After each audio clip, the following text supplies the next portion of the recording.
From creepy aliens to insane people This is what we have been waiting for. Don't listen to them.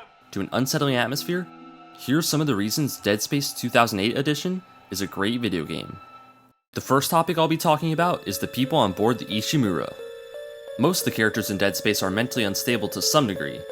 The random nameless NPCs that are on board the Ishimura behave erratically. Well, it's good to see that someone around here is happy. Or not.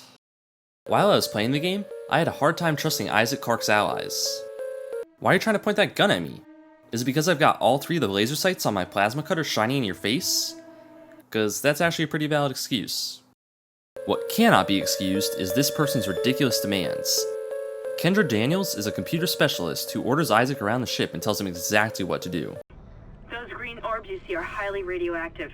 Oh, you mean the thing I'm holding about 5 inches away from my body? Yeah, thanks for the heads up. Isaac will do just about anything Daniels commands. And that leads me to the craziest person on the Ishimura, Isaac Clarke himself. In the 2008 version of Dead Space, Isaac is a silent protagonist. As such, it appears as though he has 0 emotions. Here are some instances in which Isaac reacts to things like a psychopath. Casually browsing a store while listening to a man shoot off all of his limbs. Not even taking a second to acknowledge his girlfriend when he sees that she is somehow alive. Just chillin' while one of his friends is ripped to pieces by a necromorph. In spite of his lackluster personality, Isaac comes off as a cool guy simply because he's got an awesome suit and a decent arsenal. I mostly found myself using the plasma cutter, but that wasn't always an option because inventory space is limited, and it's not like this engineering tool can hold unlimited ammo. It probably would have helped to have cleared out at least one of the 6 stasis packs that I had in my inventory that I was saving just in case of a big fight. I should mention that they really didn't come in handy. Never mind the fact that 6 stasis packs is an absurdly high number to be carrying around at once. The bigger problem here is that I never had an opportunity to use them during a boss fight because opening up a menu in Dead Space doesn't pause the game. Maybe there's a button I could have pressed to use them, but I forgot about it if it was there. The fact that the map and inventory screen don't pause the game has a bigger effect on the scariness of Dead Space than it does on the difficulty. The inability to catch your breath during an intense fight or chase adds to the tension of encountering a necromorph. Speaking of encountering necromorphs, now seems like as good a time as any to start explaining the main enemies of the game. The necromorphs were created from corpses of humans that were traveling through space on the Ishimura. They started showing up ever since something known as the marker was put on the spaceship. You never know when one of these things is going to come creeping around a corner, or, in a much worse case scenario, leaping out of a vent. This is going to be a fun hallway to walk down. There's a decent variety in the types of necromorphs that appear throughout the game. Some of the aliens act like traditional zombies in horror games that claw their way towards you. The biggest threats to Isaac's life are the aliens that quite literally will not die. The worst part about these invincible creatures is that they can follow you throughout the spaceship. In a game like, say, Resident Evil 2, you see a room called the drug testing lab and think, that's probably not an entirely legal place. But then you see one of these guys that can kill you in one chomp and you think, I like drugs. Drugs are good. Disclaimer, there is a right and a wrong way to use drugs, and the right way is to not get caught. The reason I bring up Resident Evil 2 is because you can just leave the room and the enemies won't chase you. Unless the enemy is Mr. X, in which case you'll be chased across an entire police station. Everybody's favorite part of the Resident Evil 2 remake is Mr. X.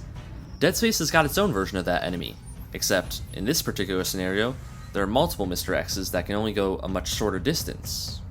Hopefully that analogy made some amount of sense. My favorite necromorphs are the ones that can travel at breakneck speeds, because it's kinda terrifying to see them charging at you. I also like these people that are trapped in walls made of flesh. As far as I'm concerned, they're incapable of hurting you, which makes their existence even creepier. My least favorite necromorphs are the pregnant ones. You have to put yourself in my shoes. First, I see a fat guy hobbling over towards me.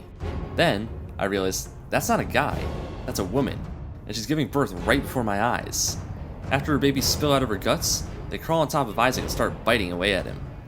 And then I have the sudden urge to shake a baby. Off of Isaac, because that's how you get these annoying little necromorphs off of him. The enemy that stands out to me as being the most different from all the other ones on the ship is this tentacle thing. I'm sure some of you guys are already on the purchase screen for this game after hearing that sentence alone. I would consider the entrances of these enemies to be the most in-your-face jump scares that you can experience in Dead Space, because they come out of nowhere and immediately drag Isaac by his feet. Aiming the plasma cutter becomes much more challenging when Isaac is on the ground. Better do it before they drag you into the wall, otherwise you'll probably die. I've never personally made it that far, but I'm starting to catch on to this running theme where the necromorphs seem to want to kill anything in sight, so I feel like that's a safe guess. The scariest parts about the necromorphs isn't necessarily the fact that they're horrendous aliens that can only be taken down through dismemberment, but rather, the loud sounds that blare out of your headphones the second a necromorph shows up. I don't have the best sense of awareness when I'm playing third-person shooters,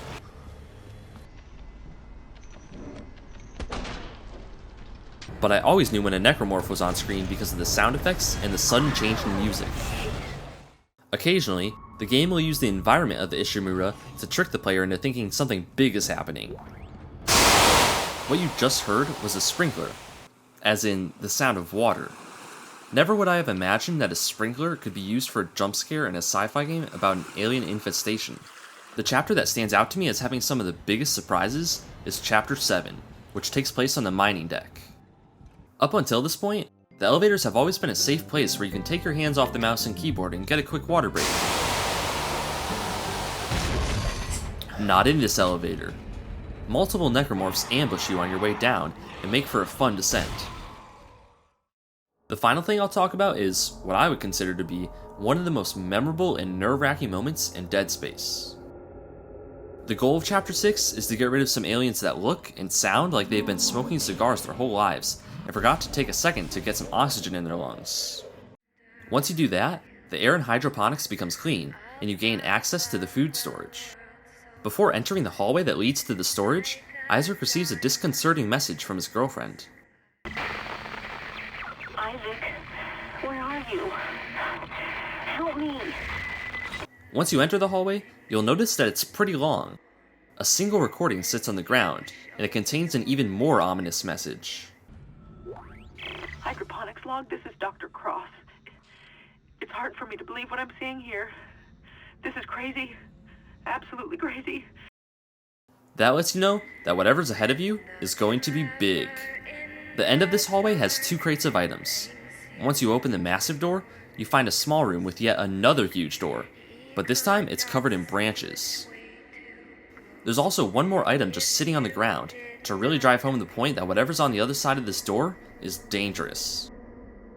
When you open the door, an expansive room lies in front of you, but the lights are out. Step into the room and, well, I'll let you find out what happens when you buy the 2008 version of Dead Space. Or the 2023 version. I've never played it, but it might be better. As a matter of fact, it probably is, meaning that this entire review is completely irrelevant. But thanks for sticking around to the end anyways. Tell you guys what, if this video reaches 100,000 views someday, then I'll review Dead Space 2. It's probably not going to happen for a long while, and by that point they'll have made a Dead Space 2 remake, and then the new review will be completely irrelevant. But that's what happens when almost all the videos you make are about games that are at least 15 years old.